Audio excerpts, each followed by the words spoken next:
Alors, salut à tous. Alors, cette vidéo, quand je dis qu'une des finalités des sons du Coran, c'est de prendre conscience. Prendre conscience de quoi? Donc, j'ai fait l'apologie de l'observation, de l'écoute, de l'analyse, mais analyser quoi exactement? Analyser quoi exactement?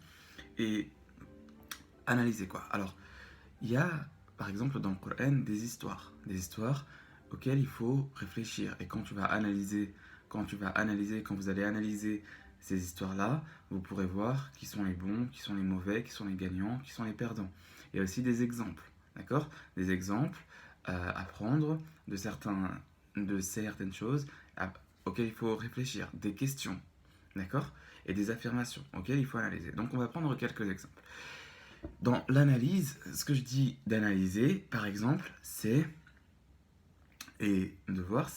analyser le monde. Par exemple, voir que, voir que la création des cieux et de la terre, de ce qu'il y a entre eux, que ce soit les nombreuses forêts que vous avez, les nombreux déserts que vous avez, les nombreuses espèces animales que vous avez, que ce soit les insectes et les centaines de milliers d'insectes qu'il y a, ou les forêts, les différents types de forêts. Il y a des sapinières, il y a d'autres types de forêts, des déserts, il y a des déserts de glace, des déserts de sable, des climats différents, des animaux dans les mers.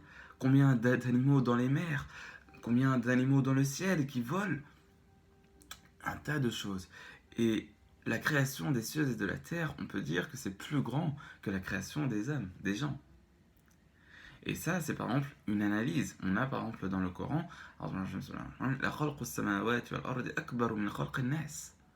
la création des cieux et de la terre, c'est plus grand que la création des êtres humains. Regardez le nombre d'espèces animales, le nombre, que ce soit très petit ou immense, comme des éléphants ou d'autres choses. Regardez, et toutes les caractéristiques, toutes les facultés qu'ils ont, différentes. Vous voyez la création d'Allah Tabaraka wa Ta'ala.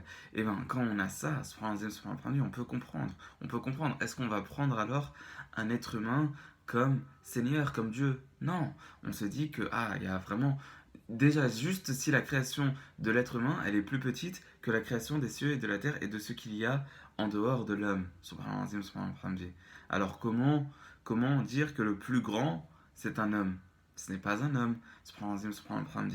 Il y a, il y a l'analyse et la prise de conscience de la réelle hauteur des choses, de la réelle hauteur des choses. Donc ça c'est un premier point, prendre conscience de la réelle hauteur des choses. Euh, Par exemple,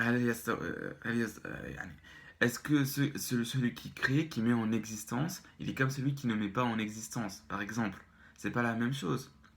D'accord? Donc il y a cette prise de conscience du monde dans lequel on est et de la hauteur des choses. Regardez la grandeur du soleil, subhanallah azim, comment il couvre tout, etc. Subhanallah azim, subhanallah azim. Le ciel, comment il couvre tout aussi, subhanallah azim, tout ce qu'il y a sur la terre, subhanallah azim, subhanallah azim. Et le soleil et sa chaleur, etc.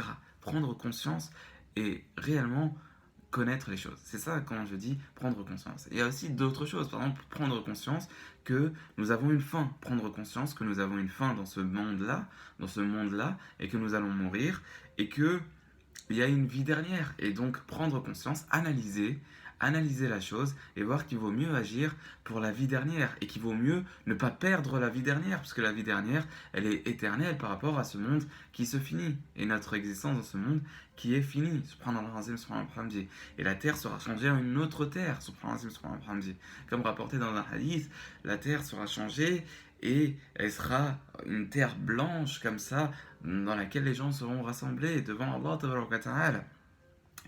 Voilà, donc prendre conscience des choses-là, prendre conscience de ces choses-là, prendre conscience par exemple et prendre raison donc de la hauteur des choses, de la vraie mesure des choses, de la vraie mesure par exemple de ce monde-là par rapport à l'akhirah, prendre mesure, voilà, donc prendre aussi par exemple prendre conscience que les prophètes, ils ont eu la victoire d'Allah Ta'ala, et que ceux qui étaient avec eux et qui ont obéi avec Allah Ta'ala, certes avec des efforts, avec une lutte, ils ont quand même réussi et ils ont les éloges d'Allah Ta'ala et Allah Ta'ala les fait entrer au paradis, alors que ceux qui ont été orgueilleux, et on peut se rendre compte aussi de l'orgueil des hommes, qui ont été orgueilleux, qui ont jeté les messages, qui ont été méchants envers les messagers et envers les, et envers les croyants, quelle a été leur fin aussi.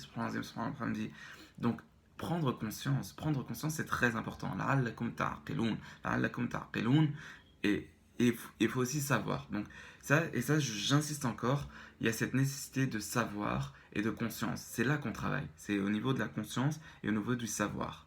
C'est là qu'on travaille, et j'insiste sur cela, c'est là qu'on travaille. La conscience et le savoir. Et voilà. Alhamdulillah.